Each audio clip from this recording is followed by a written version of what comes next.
I can make it up based on the fact that you guys weren't hearing me clearly. Please, those who can hear me clearly should kindly signify. I'm back online, please.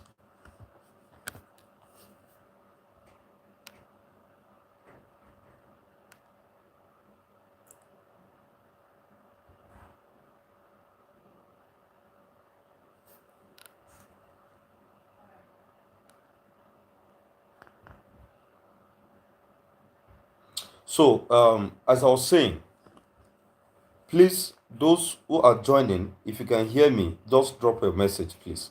Be dropping your comments. And as I'm explaining all these things, whatever you feel you are not getting well, please drop it in the comment section. I'll be previewing the comment section from time to time to, examine or answer your questions.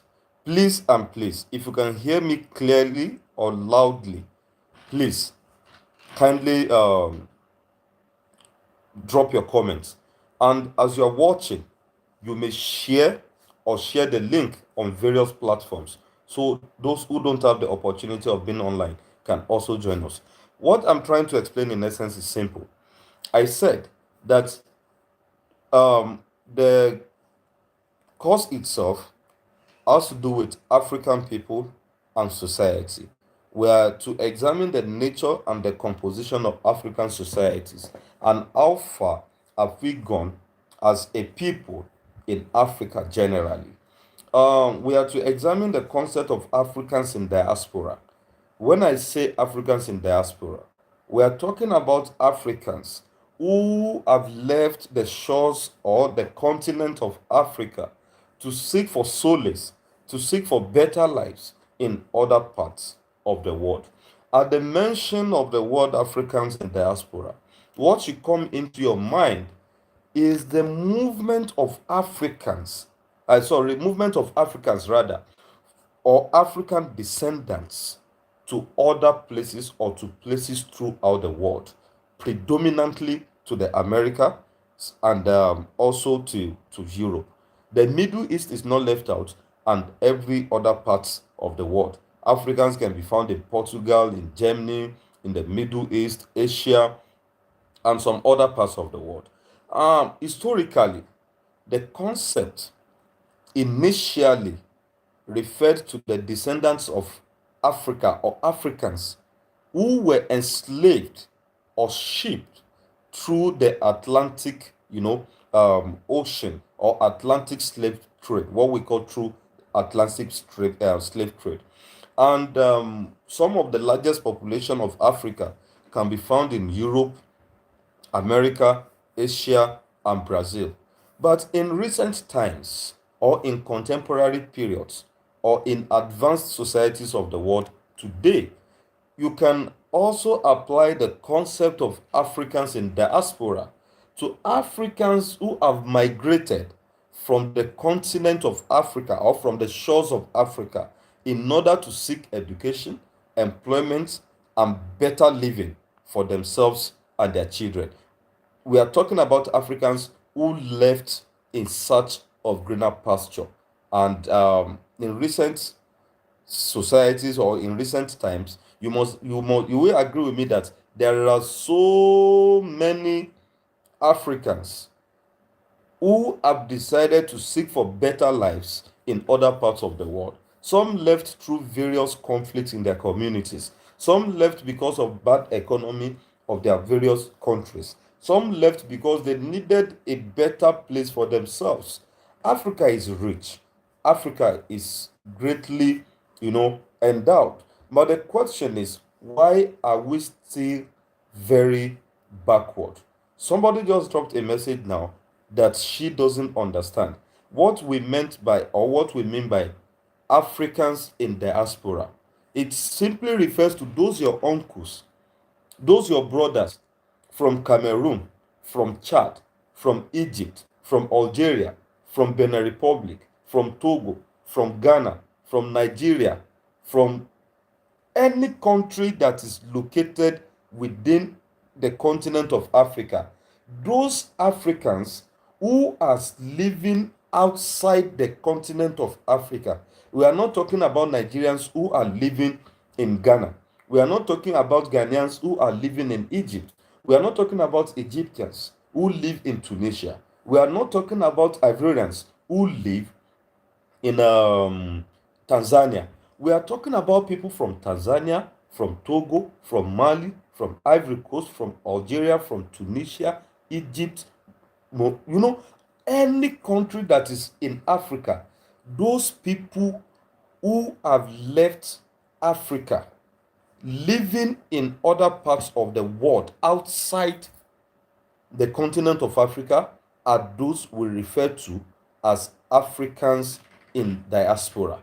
I now said that these people can be found in places like America, Asia, Middle East, and Europe. We have two means or two methods of Africans, or to the understanding of Africans in diaspora. We are talking about dispersal of Africans in diaspora. When we say dispersal of Africans in diaspora, we are trying to look at the factors that necessitated their movement out of African societies to other parts of the world.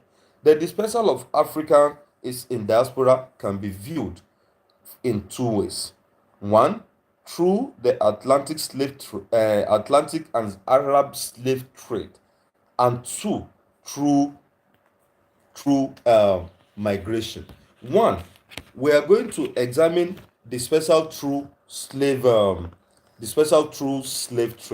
When you say the special through slave trade, at the beginning of 9th century, not 19th, 9th century, the Arab took African slaves from western and eastern parts of the continent and sold them into markets in the Middle East and Eastern Asia.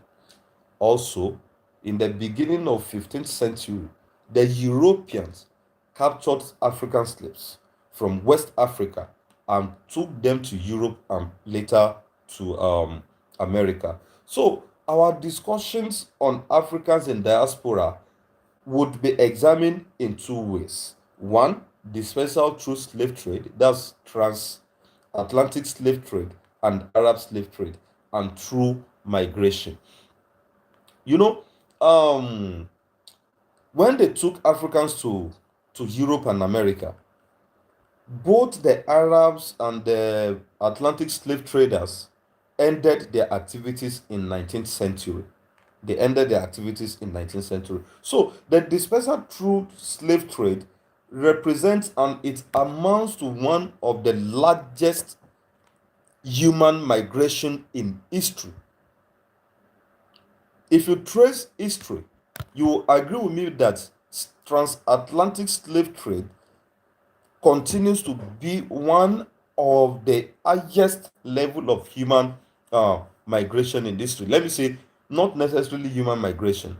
We are talking about forced migration, forcing people, you know, taking people out of their comfort zones and selling them off at very cheap prices. You know, the economic effects on the Africa, let me just say their movements had serious economic implication on the continent. It also had psychological effects on the continent and on the individuals that were forced to leave African country. There is no amount of pity and there is no amount of repatriation or any amount of apology that can gradually, or let me just say, that can gradually erase this history, that can erase our people's pain, that can erase the psychological effects such bad activity had on our people. It was devastating. I can assure you that the slavery period was highly devastating to our people. Why some communities, have been able to create descendants of African slaves in Europe and Asia. Some have survived it, and some continue to remain contemporary society, and some remain temporary societies. Others, with their descendants, have blended into those places, local population through black intermarriages with non-blacks. If you go to America, you go to Europe, places like United Kingdom, France, Italy, and those places. There are Africans who have been able to do some kind of inter-ethnic marriage with people in Europe. So has made them this has made them blend blend with other people's culture. In America, the multiple ethnic groups from around the world created multi-ethnic American society. If you go to America today, there is what we call multi-ethnic American society. The Free Encyclopedia, there was a research on encyclopedia that Central and Southern America constitute mostly people of Europe. America, India, and African ancestry, or let me say descendants. These are people that can be found in those places. Then in 1888, almost half of the population were descendants of African slave trade. The variations in characteristics extends across other parts of the world. Then we have two: dispersal through migration. From the beginning, or let me say from the onset of Spanish activity in America, Black Africans were present as voluntary expeditionaries and as well as, let me say, voluntary laborers. This is according to Krippner or Martinez in 1990, according to their research. One of such black problem, or let me just say, one of the effects, or one of the reasons that led to dispersal through migration, is because Africans needed a better, a better life. So emigration from Africa has been primarily reason for this type of dispersal that we call dispersal through migration. If you look at the nature and composition of African societies today, you all agree with me that Africans are, from, let me say, on a daily basis, Africans try as much as possible to leave the shores of African continent in search in search of greener pasture. Now, let's take Nigeria for example. Please, those who are online, if you can hear me, start dropping your questions, your comments, and whatever you feel you need to know. So many Africans have left because of warfare. There is crisis everywhere. You go to Mali, there is crisis. You go to Libya, there is crisis. Even in Nigeria here, there is crisis. You go to Chad, there is crisis. You go to Cameroon, there is crisis. You go to Ethiopia, there is crisis. Almost all African society are engulfed in crisis.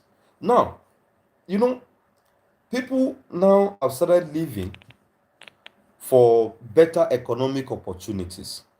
Economic opportunities because they want better life. They want a greener pasture that will cater for them and their various and families. And this has led to brain drain. Our best brains are leaving. Those who can contribute their own quota to the development of African societies are all living on the daily basis. So, what do we do to stop this? The only thing we can do is to make sure that our own Africa, or our own mother Africa, remain taken care of. We need to examine those basic things that over the years has made us to be redundant. People, things like corruption, greediness, ethno-religious crises, and all sorts of problems that have made our people to leave the shores of our Africa continent. There are significant population of recent African immigrants in many other countries and around the world, including United Kingdom, America. We have even seen lately how Africans take risk going trying to cross seas, through boats. Some of them have had boat mishaps. Some of them have been rescued by coast guards in some countries like Italy. Most significantly, Italy. The Italian coast guard have always rescued African immigrants. So it is sad that Africa, as rich as Africa is, as endowed as Africa is, we are still very backward. Notable among Africans in diaspora are, people like Oprah Winfrey. There are many. There are many. There are many. The presence of Africans cuts across all parts of the world, and they are doing well. They are really doing well. They are really doing well. Any African that is doing well outside the shores of African continent are expected to come back home. They're expected to come and build the society they left in a bad shape, even if the society have not helped them to achieve what they have achieved. But I can still tell you that most Africans who are successful today made it in Africa. So whether you like it or not, Africa is our fatherland. Somebody just asked that which of the outlines are we treating in 103. We forgot to add this to the course outline. So that's why I'm explaining it here. Africans in diaspora. Somebody, Ezekiel Dennis, asked about that. So that's what I'm looking at. Then we are also going to, you know, look at Afro-American culture. What do we mean by Afro-American culture? The transatlantic slave trade is considered the largest forced migration in the world. This, however, created permanent ties between Africa and North America. Africans were shipped like cargo, honestly, like cargo from many, regions of Africa, but mostly those areas along the coast, those areas that are very close to water. The Bantu along the Guinea coast, for instance, had the largest homogeneous culture, followed by the Mande. Thus, this let me say the culture of African American was influenced the most by the people of these regions. Then within the colonies of the economic demand for slaves and demographics of slave population and possibly the overwhelming effect of development of Afro-American culture. Varieties of Afro-American culture, existed as a result of a different social, economic, and possibly political reliance on slavery, which characterized a unique slave culture. So, however, irrespective of these specific cultures to each areas, there were several general cultural themes that ran throughout the American culture. So it is very important to understand clearly that African Americans, blended their African culture with their new culture. When I say blended their African culture. That simply refers to the old styles they left Africa with and their new culture. The new culture here refers to the American culture or traditions. When you move from one place to the other, you you begin to get yourself acquainted with their various norms and values. African countries are very rich. Most African countries are rich. Most African countries are rich, but the level of management and how we operate here is what has led to our various level of underdevelopment. So slaves, let me just say, slave owners were equally influenced. You know, they were equally influenced by how will I put it?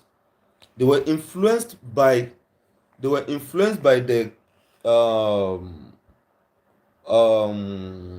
incentives. They were influenced by the incentives that Africans got from from uh, from the slave masters. If you all remember, there were situations where they were exchanging Africans, for mirrors.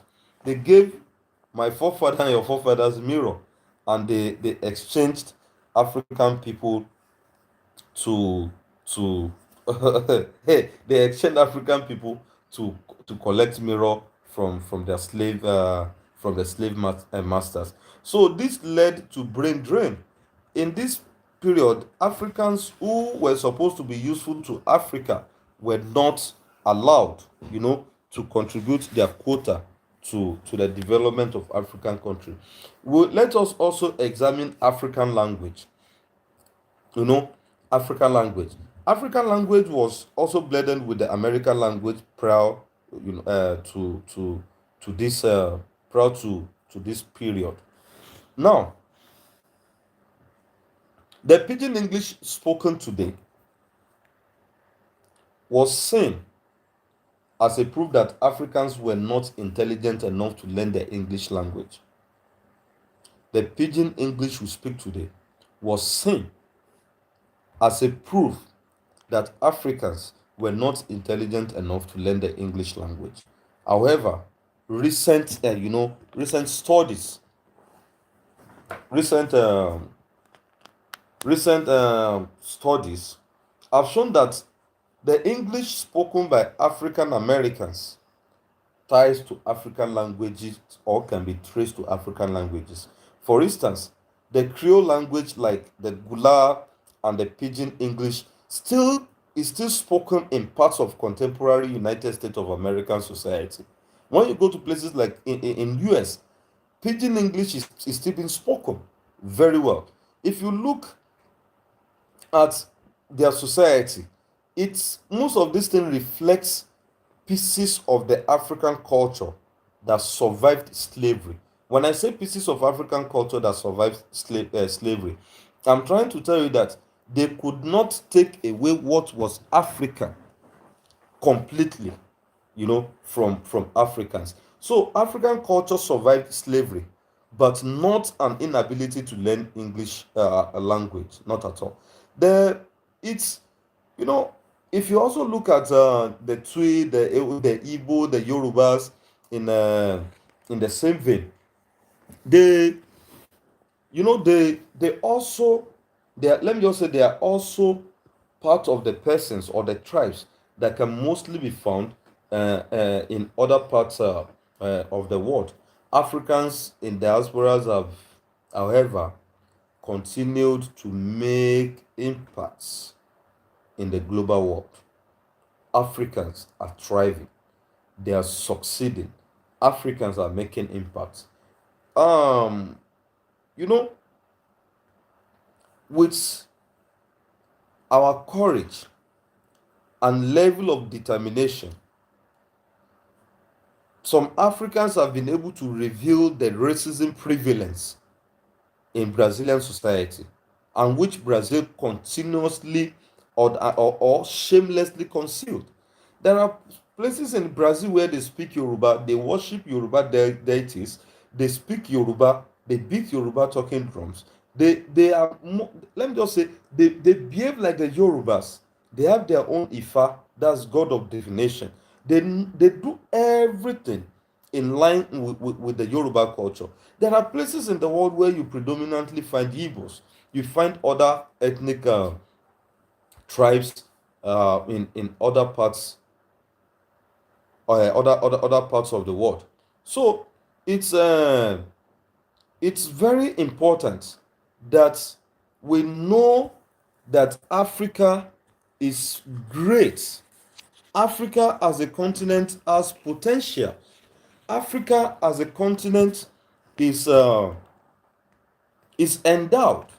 Now, after all said and done, some left through slavery, Atlantic and Arab slave trade, and some left through migration because because they are searching because they are searching for greener pasture. Now let's critically examine the role of Africans in the diaspora to the development of African society. The role of Africans in diaspora to the development of African societies.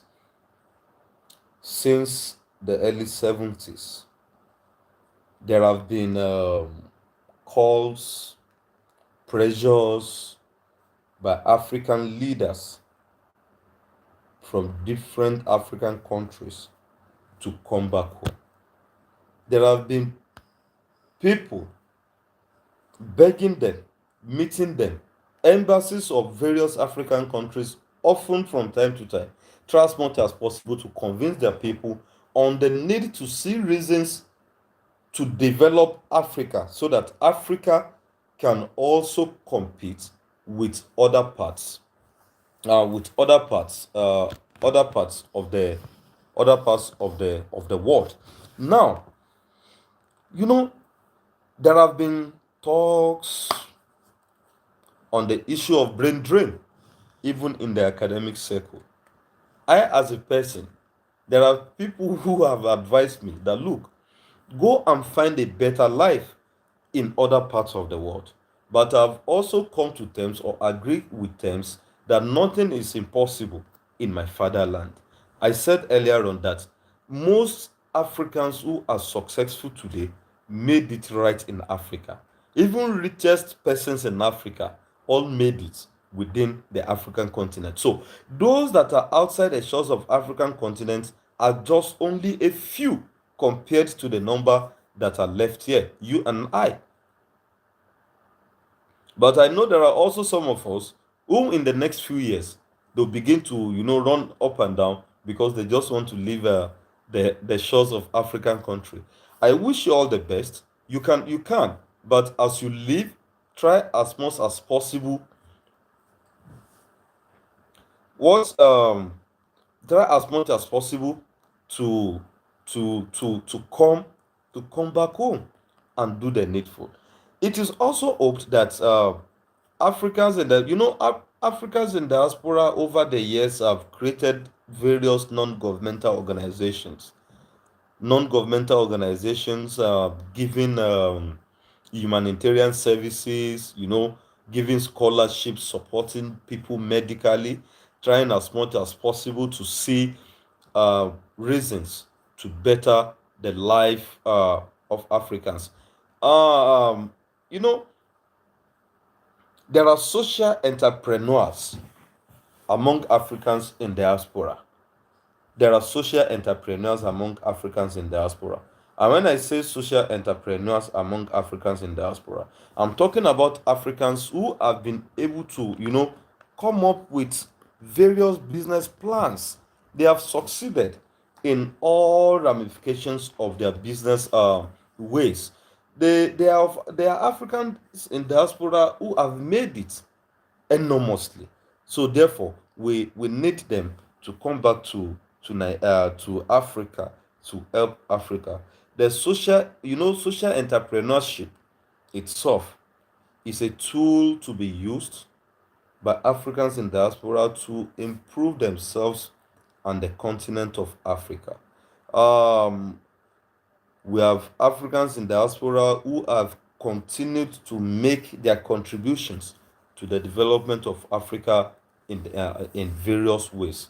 One of the means, or one of the various ways, is economic development. When I say economic development, I'm necessarily talking about those who have established businesses in Africa and those who have also offered humanitarian services.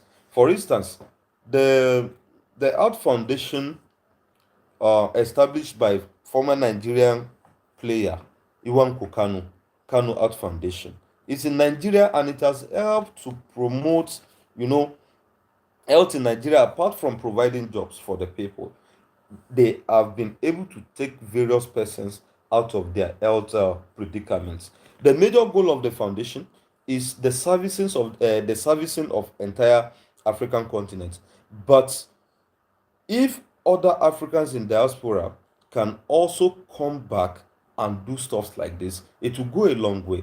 The foundation was, I think, established in the year 2000 to help save the underprivileged, let me say underprivileged Africans or African children by offering cardiovascular procedures. When I say cardiovascular procedures, we're talking about problems of the heart. And it is reported that the organization over the years has spent an average of $10,000 on over 500 children. This is huge. This is huge, and this is commendable. It has facilitated the treatment of children in places like Israel, India, London, and the foundation has also brought in cardiac surgery equipment worth over $300,000. You can imagine. Also, when you look at the former minister of finance, Ngozi Okonjo-Iweala, she's an African in diaspora who returned home to serve her fatherland. She returned home to serve her fatherland. And look at people like Femi Adesina, the present chairman of African Development Bank, and look at most Africans, both in Nigeria, Cameroon, Chad, Ivory Coast, Tunisia, Mali, all these countries. They all have Nigerians. They have notable people who live outside the shores of Africa. In the areas of sports, for instance, Africans in diaspora have been able to stand out. They have been able to stand out. As I speak with you, Kylian Mbappe is right in his hometown of Cameroon. He has been there for some days, taking, you know, a holistic view of what his society needs. Look at Sadio Mane from Senegal. He has been able to upgrade various educational and economic facilities of his community.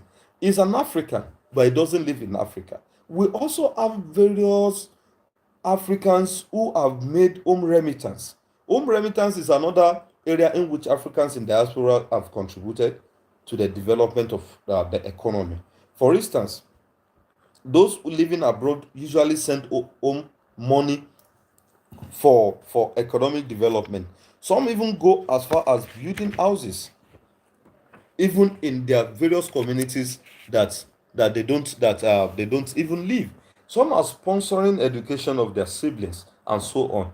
Then on a negative note, due to the stigmatization of Africans, or let me say racism, we now have Africans who have made it and coming back home. I think racism is also one of the reasons most of these people or at times come back home. Please, if you can hear me clearly and if you are following up, please let me see your comments. Let your comments come in. Let your comments come in, please. Let your comments come in. Then Africans in diaspora can constitute, or let me just say, they can constitute potential markets for goods and services, particularly in shipping industries. So this can help to boost the economies of Africa. They can also help to discourage African societies from becoming dumping ground for cheap and substandard goods and services. That is their contribution, how they can contribute economically. Then, political contribution. Many Africans in diaspora have been in politics for several decades, right from the 1960s, the time of Martin Luther King Jr., Malcolm X, Andrew Young, Reverend Jesse Jackson, and several others. It was all to restore equal rights, equal rights for the blacks and the whites in America. And if you go to places like United Kingdom or even United States, you see Africans becoming mayor, becoming senators, becoming rep members. It's a great news that Africans are excelling anywhere they are in the world. Those of them who are still alive, can help African nations with their wealth of experience to develop Africa politically. Yeah, somebody said our leaders here are encouraging these people are leaving this country day by day for greener pastures while we can make our country to be like those developed countries. The betterment of African society lies in your hands and in my own hands. Do your part. Let me do my part, and I can tell you that we'll be fine. So we're talking about how Africans in diaspora can contribute politically. Let's take for example, Reverend Jesse Jackson and Andrew Young have been very active in the political affairs of African nations. Reverend Jesse Jackson on African American instrumental, I can't really remember. I think sometimes in 1999. I was still young then, so it is history. It is history that I'm a bit talking about. They have been visible in politics, or let me say they were visible in politics of African nations, including Nigeria, saying it that democratic governance is established and sustained. When most African countries were still, when most African countries were still on running military governments, most of the Africans in diaspora spoke, and every time they had the opportunity, they continue to condemn the presence of military governments in African continents. Africans in diaspora have served in political offices abroad, and they can help African nations to develop theirs. For instance, the first woman to serve as a national security advisor, as well as the first American woman appointed a Secretary of State during the regime of President George Bush. She's a black. We have potentials, and she has used her wealth of experience, you know, to help African women in politics. In recent times, we have been seeing people, women participation in politics, although their level of participation is still a bit low. But we now have African women who who participate who participate in politics, so it's it's very important that Africans in diaspora go back to their various countries to contribute greatly to the development of their various communities. Sometimes ago, President Barack Obama, the first American, let me just say the first black, how will I put it, the first African American president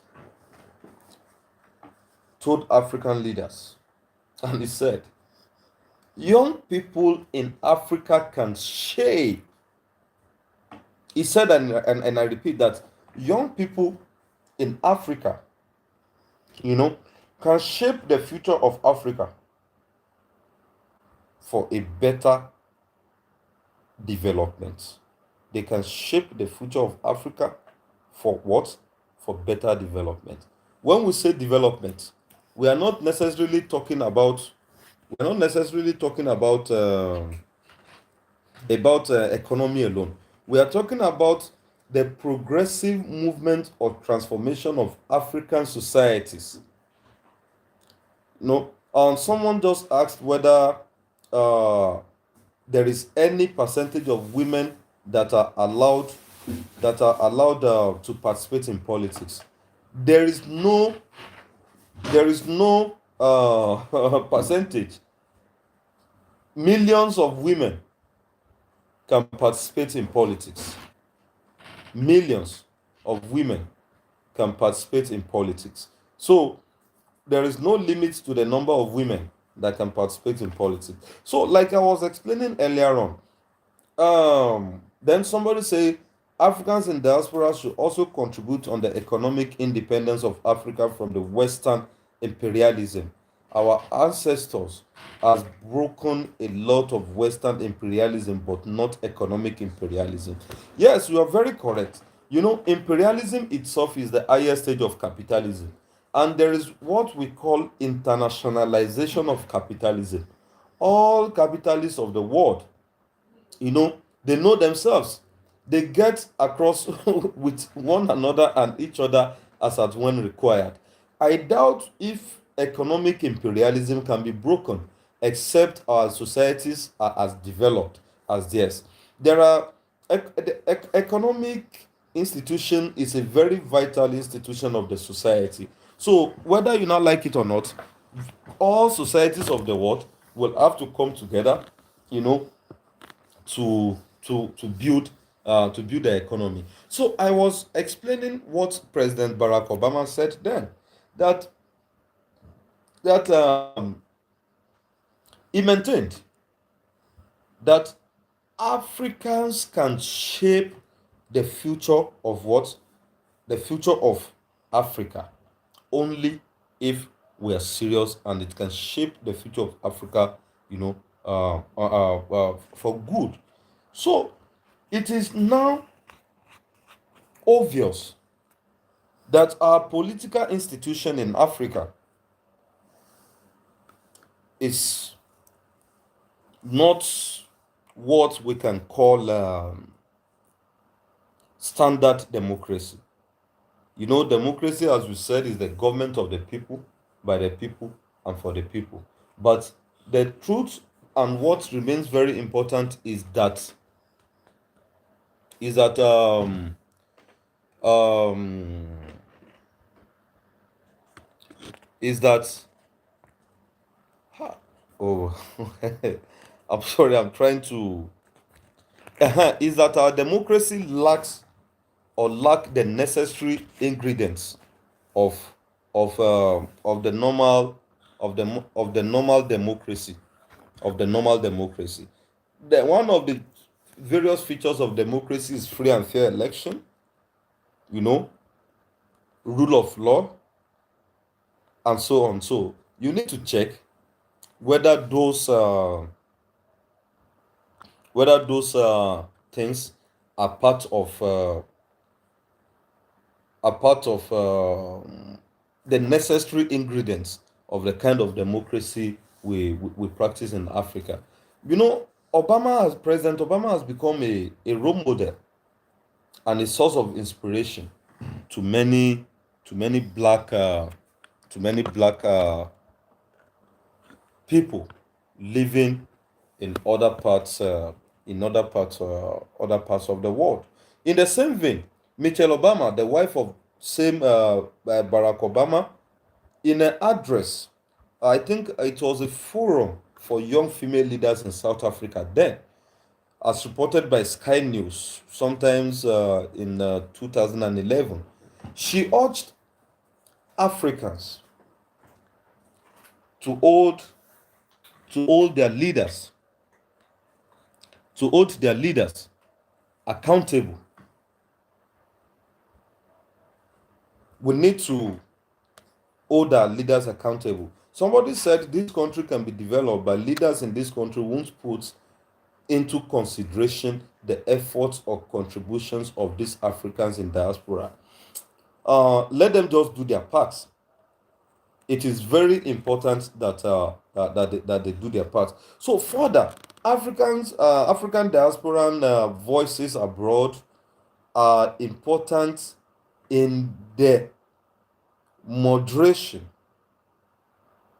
of policies that will favor African countries and societies. This is important because they can help promote policies. They can help promote policies that will favor Africans in the international, affairs. For example, they can discourage African nations from taking money from IMF. They can discourage African countries from borrowing money from World Bank. They can discourage African countries from getting money from different parts of the world. Look at the problem we have in Nigeria right now. Nigeria is owing to the tune of 90 trillion.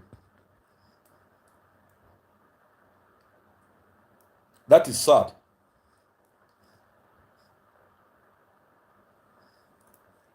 That is very sad.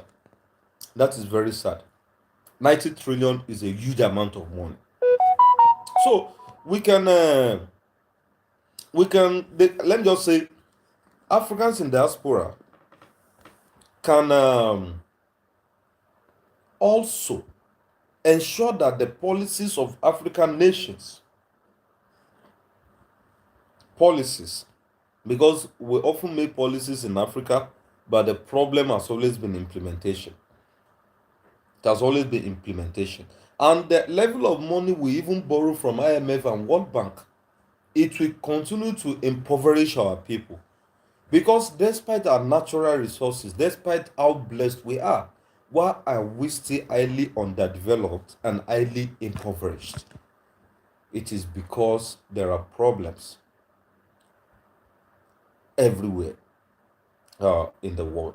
So, just as Nigerians in diaspora in recent times have always, demonstrated in front of the White House in Washington, D.C., protesting against various policies, not even only Nigerians, other Africans who live outside the shores of Africa have gone to places like United Nations headquarters, they have been to their various country embassies in those countries of residence and protest against the policies that they make in African country. Because even if they don't live in Africa, they have relatives, their families who still live uh, in Africa.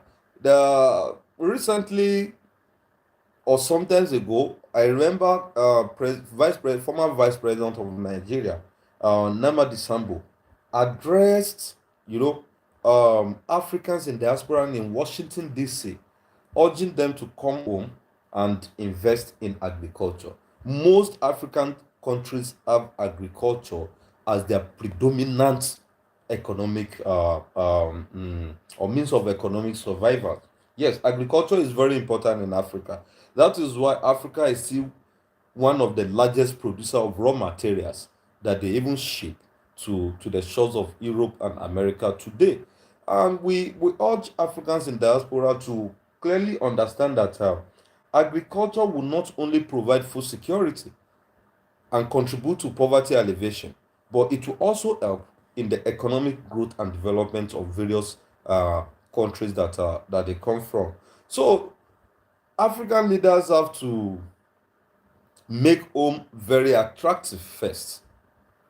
If they don't make Africa attractive, there is no way Africans in diaspora will come back and invest in building of their various countries. Creating conducive, safe, and productive environments means or let me just say, deserves serious attention to institutional and structural development, like constant power supply, good roads, good and regular water supply, housing, and some other issues.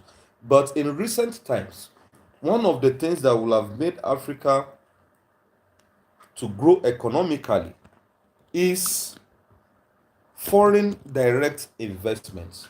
When I say foreign direct investments, I'm talking about those who have the interest of coming to do their businesses in Africa. If we are not secured, if we are not secured, there is no way people will come and establish businesses in Africa. So we need to always try as much as possible to see reasons for developing Africa as a continent. So please, if there is any question based on all the explanations I've made, please kindly drop them in the comment section, and let me quickly address the questions. Please, I'm waiting.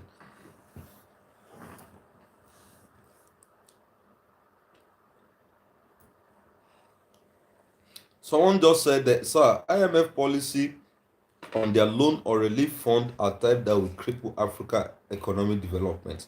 You are very correct, because most African countries are just borrowing money, and at the end of the day, they will start begging some countries of the world to help them relief, or let me just say, a kind of loan relief. Somebody said, I was about to say this because you don't expect an outsider to build your house for you. There must be an impact from the owner. Then help can uh, help can come from the outside. That's right. Somebody said, how well our are these waders encourage? I don't get your question. Aji Safe Timothy. I don't understand question, that particular question. And I think we have done a bit of justice to what we have discussed so far.